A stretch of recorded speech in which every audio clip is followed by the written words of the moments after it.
As any GM or head chef knows, it's very important to evaluate talent.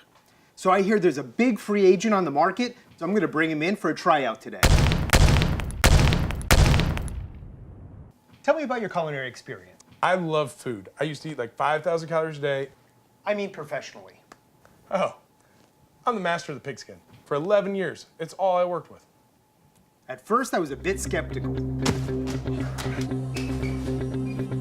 Then I saw this guy in the kitchen, and it got real.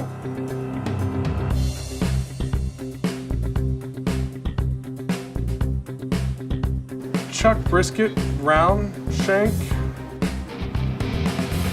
sirloin, tenderloin, short loin, rib, flank. He was unbelievable. Now he's ready for the final challenge. All right, Nick, you got 15 seconds to perfect these game day dishes. You ready? Ready. Let's do this.